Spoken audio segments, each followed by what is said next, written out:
I think one of the most disappointing things about the current MAGA movement is that there has been so many conservatives that have abandoned all of their principles as a means to hold on to power. They have taken this hard right turn directly into fascism, and they either don't recognize it, or even worse, they just don't care. But first, if you want to support independent progressive media and help me make it to 1,000 subscribers, please do remember to hit that subscribe button. I'm trying to reach 1,000 before the end of the year, and I would very much appreciate your support. Now, I think it's pretty safe to say that Donald Trump has had these authoritarian tendencies ever since he came onto the political scene back in 2015. But I think what is new today, after he won the election in such an unusual way, where he actually won the popular vote when that wasn't expected, it seems like everybody's just letting their freak flag fly, and they're lining up behind Dear Leader, whether it's authoritarian or not. It seems like nobody cares. They want a boogeyman that they can blame all of their problems on, and they're using Donald Trump as a conduit to get their revenge. And I think one of the main purveyors of this ideology has been Steve Bannon. He has been close to Trump ever since he got into politics, and he is unabashedly spreading this fascist nonsense to anybody who will listen. And he recently gave a speech out at the Young Republicans Club in New York, and it was quite chilling. It was purely authoritarian and fascistic, and he is not hiding it anymore. Nobody is hiding it anymore. He was even talking about how Trump, well, we can just give him a third term. And this is kind of how dictatorial regimes start, right? Donald John Trump is going to raise his hand on a King James Bible and take the oath of office. His third victory in his second term. And the Viceroy, Mike Davis, tells me, since it doesn't actually say consecutive, that, I don't know, maybe we do it again in 28. Not only is it absurd that he's suggesting that we can just go against the Constitution and give Donald Trump a third term, but listen to everybody in the crowd. They are cheering this stuff on. The Constitution no longer matters to anybody. It explicitly spells out that a president can only serve 2 terms. We have a Constitution that dictates this. But they want to find some loophole or some creative interpretation so they can let their dear leader continue to serve them. It is all very disgusting. And like I said before, they are looking for a boogeyman to blame all of their problems on, and Steve Bannon does a really good job of painting the Biden administration and other Democrats as that enemy. The Biden regime every day is working against the country and President Trump. They're exacerbating the problems in Ukraine. They're exacerbating the problems in Syria and the Middle East. They're exacerbating the problems with the Chinese Communist Party. They've shipped all our ammo out. And hey, I don't know, are they the guys that got the drones over New Jersey? Everything they're doing on the border, they're trying to get more people in here through CPB-1. They're still trying to get illegal aliens into the country. And last but not least, pal, we don't need another rate cut. And we don't need the games that Janet Yellen's playing right now at the balance sheet. What they're trying to do is to cripple President Trump in the opening days of his administration. Pretty despicable stuff. This is a common tactic of authoritarian regimes. They need to find one boogeyman that is the cause of everybody's problems, and then they attack that boogeyman. And what Steve Bannon is saying here is that the Biden administration is at fault for all of the world's problems. Foreign policy is out of control. Then he goes into the great replacement theory, trying to say that they are letting all these immigrants in so they can, what? Vote for Democrats is the way the theory goes. So he is setting up a boogeyman for the other half of the country, and the fascist administration, this second Trump administration, is going to be attacking that enemy. And Donald Trump was promising for days and days that he was going to seek revenge and retribution, and that is exactly what these people want. Listen to how bloodthirsty this is. Because President Trump is leader of all the people. He's president of the United States. He's got a kind heart and a big soul. But that's not us, right? We want retribution. And we're going to get retribution. You have to. It's not personal. It's not personal. I mean, what are we supposed to say to that? The problem with the MAGA worldview right now is they have built a completely alternate reality that doesn't even resemble the truth. And then they use those conspiracies and those falsehoods to justify their actions moving forward. He goes on to talk about how the media is involved in this huge conspiracy, kind of like we're talking about.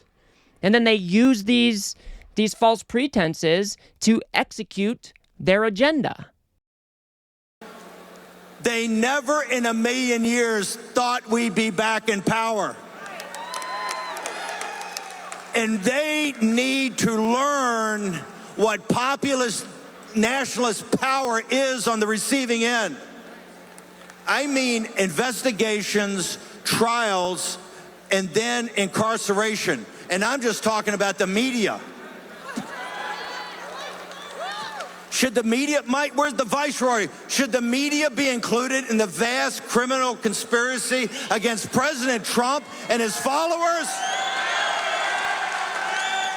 Should Andrew Weissman on MSNBC and Rachel Maddow and all of them, we want all your emails, all your text messages, everything you did, you colluded in a conspiracy with Merrick Garland, Matthew Colangelo, Lisa Monaco, and Jack Smith.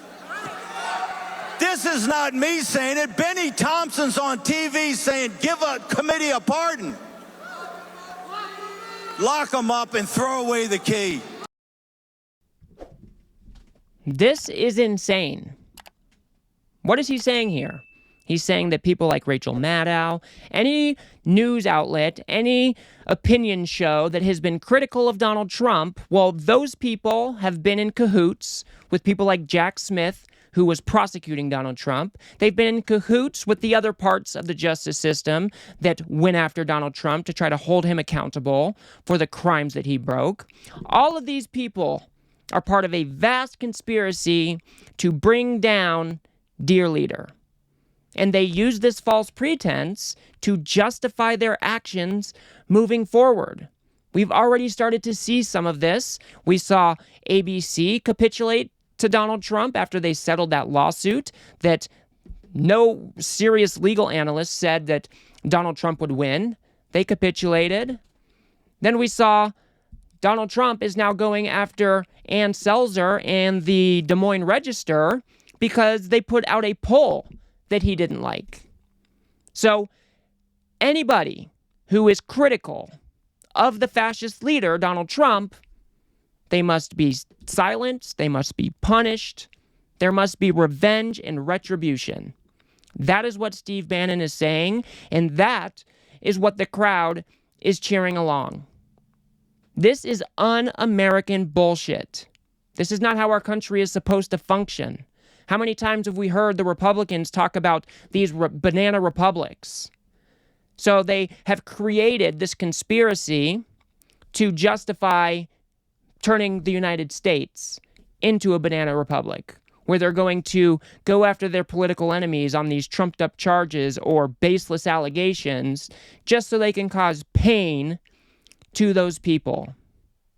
He finishes off the speech talking about, well, why are they considering pardons? But listen to how he kind of justifies this. In the White House right now, with the world on fire, they're spending the time on blanket preemptive pardons. Blanket preemptive pardons. Here's the good news, folks. Here's the good news. We've got these rats cornered. If they give the pardons, the Democratic Party is finished.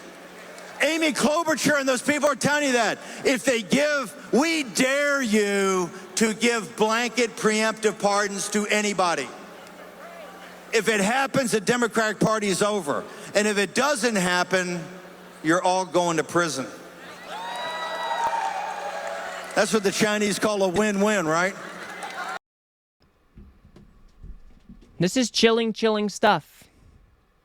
Threatening to put people in jail based on this whole conspiracy about the media colluding with the Justice Department to go after Donald Trump. None of it makes sense. But none of it has to make sense because Donald Trump is appointing people like Pam Bondi and Kash Patel to carry out this retribution. They can just tie people up in the courts for years, either drain their bank accounts or even get in front of a favorable judge on trumped-up charges and maybe people actually go to jail? I hope our institutions are still above that type of partisan shittiness.